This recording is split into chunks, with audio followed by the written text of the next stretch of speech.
Good morning, everyone, and welcome to today's motivational session. Yes, so like we started with the book, What Got You Here Won't Get You There. We started with section one, where we mentioned some certain things, some certain case study. We looked at some certain case study about people who had been in leadership position and for one reason or the other, they thought what they were doing before was what was working for them, but then they got to realize that things were getting a lot different than how they started. And so this time around, we'll be looking at the second section of the book, unlocking the next level of personal and professional growth. So the core message of session two, I segregated them into three different parts. One, shared limiting habits. Two, strengths become weaknesses. And then demand new skills. So it talks about under the shared limiting habits. It says true success demands shedding counterproductive interpersonal habits that create friction in your relationships. Oftentimes there were certain things we did, there were certain habits we had, there were certain ways in which we dealt with things, and it worked quite well.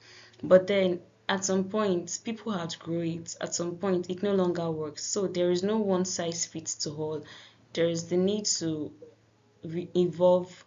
There's the need to consider what exactly is working. And so there are some certain things you would notice that limiting habit. There are some certain things you do that people don't really want to associate with, people don't really enjoy, and it's creating issues for you. So it's good to look out for those counterproductive. To you, you might want it to be such that the person you're talking to becomes more productive, but really it is not even helping at all. So you want to ensure that you are taking out those kind of habits.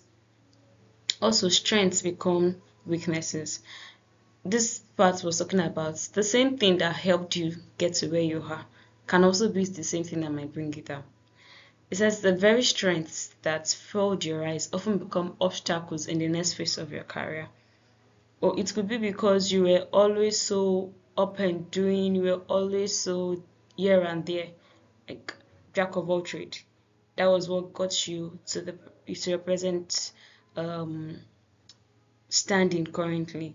And yes, it worked quite well then. That was your strength, you could do everything. But as you rise up in your career, it comes to a point where those things, if you're not careful, could also be the obstacles to making you go to the next phase of your career. So let's say, for example, at the beginning of the day, you knew almost everything. If they call you for this, you are there. They call you for that, you are there. And that's what earned you to respect. It could be in any setting. It could be in your personal life. It could be at work. It could even be in your church or mosque or anything.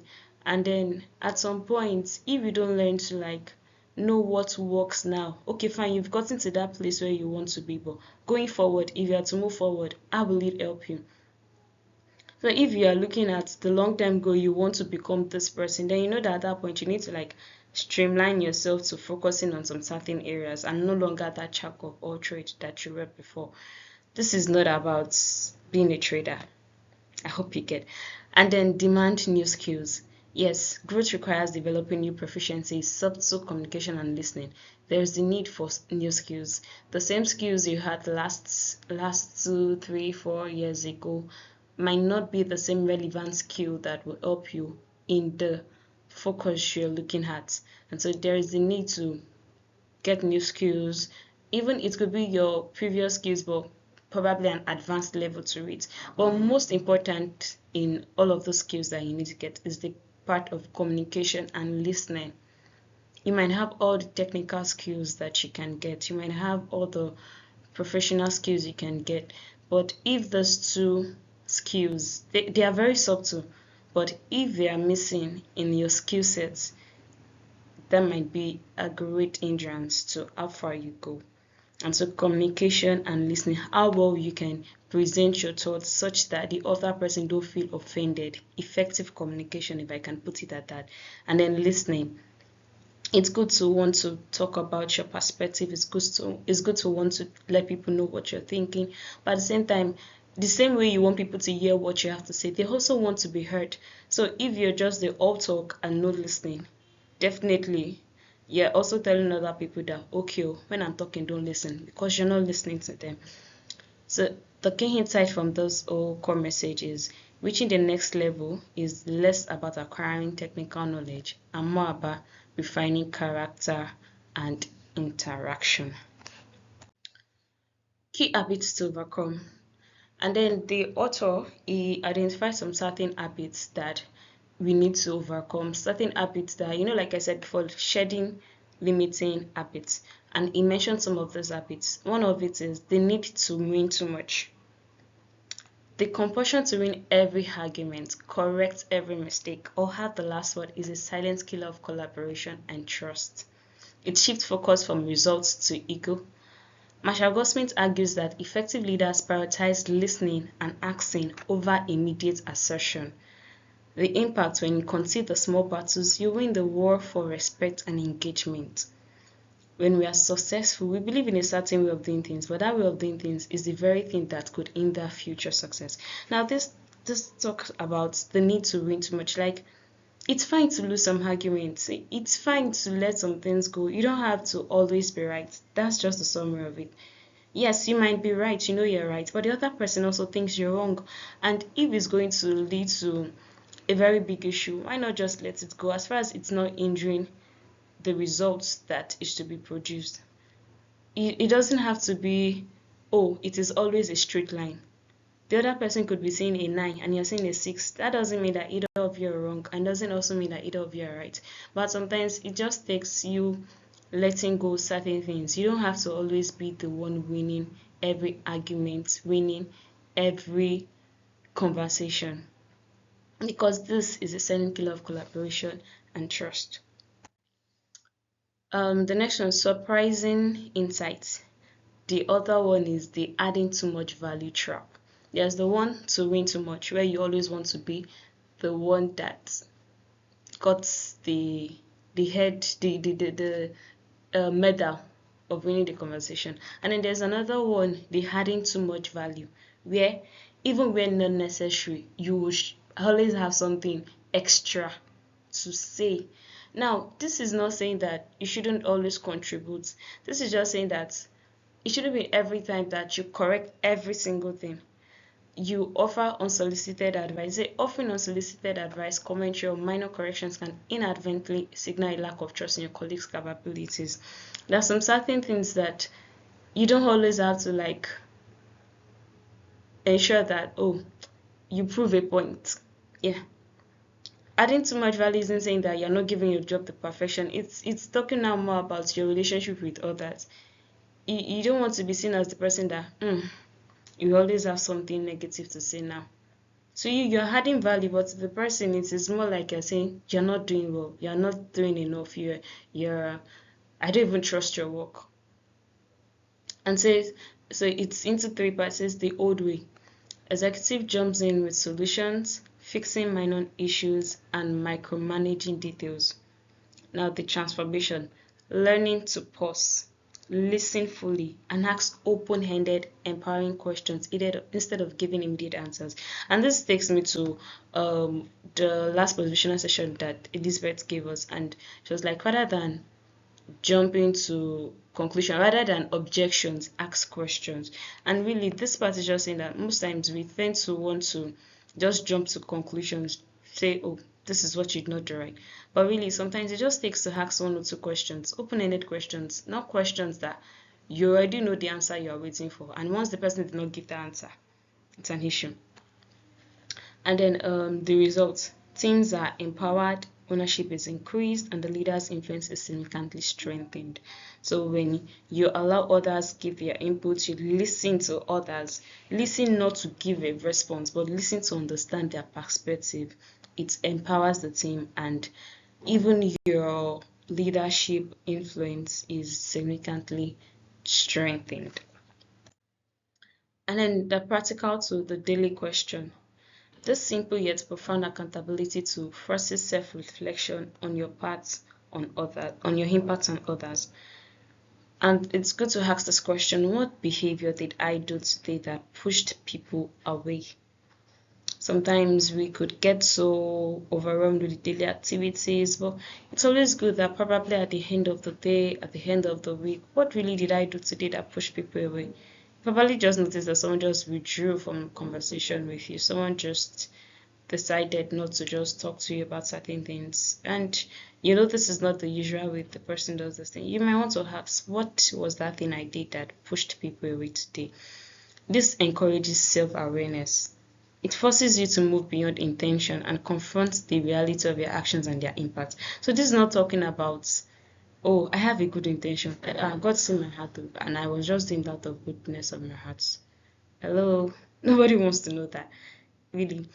The most important thing is, what's the reality of your actions? Yes, you have the good intention, but did that good intention manifest? Like, hope it did not worsen the situation. What was the impact? Did it really drive on that point?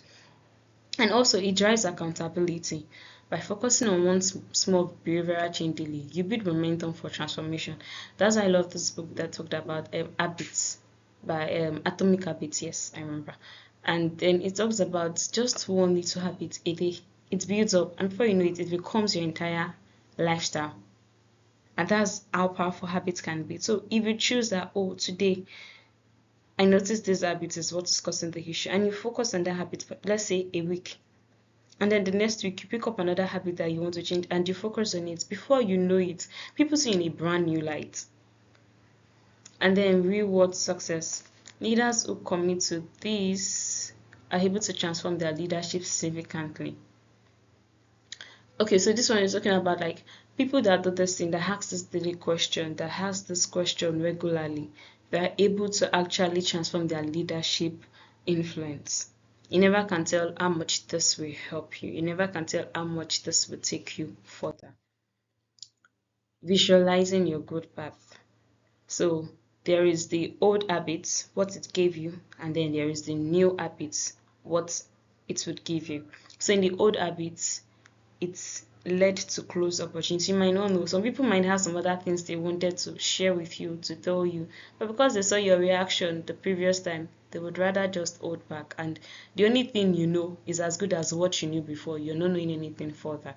And then plateaued success is just in that you get to a point where you're no longer moving. Yes, you're successful, but the success is stagnant. That's it.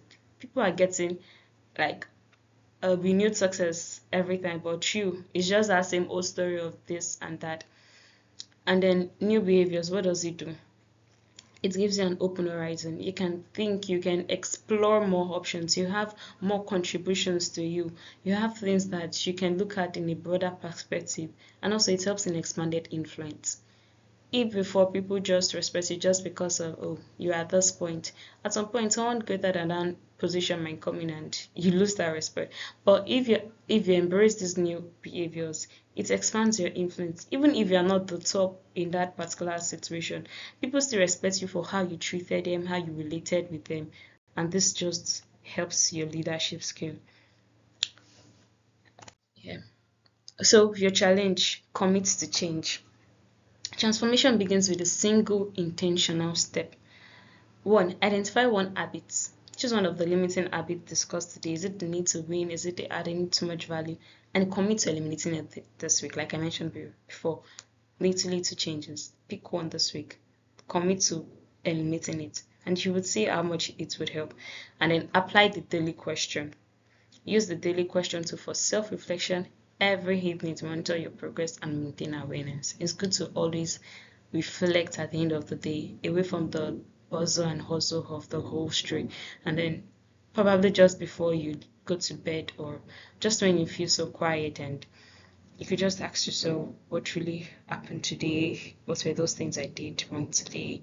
And then seek accountability. Yeah, share your progress with a trusted partner, a trusted peer, a partner, a mentor, or just anybody you know that would help you stay on track. What got you here won't get you there, but what you do next will. So even though what got you here would not get you there, what you will do next would definitely get you there. Embrace discomfort. Feeling awkward or uncomfortable is a necessary signal of genuine growth. growth doesn't come easy. Sometimes it brings this uncomfortability. Small changes, big impacts. Micro changes in your behavior create a massive cumulative effect over time, like I mentioned also. Start your journey today. It's never too late to change that habit. It's never too late to decide to do something better, to improve. It's never too late. And with this, we come to the end of session 2. I hope you were able to get 1 or 2. And till next time, when we review the remaining part of the book, bye. Have a productive day today.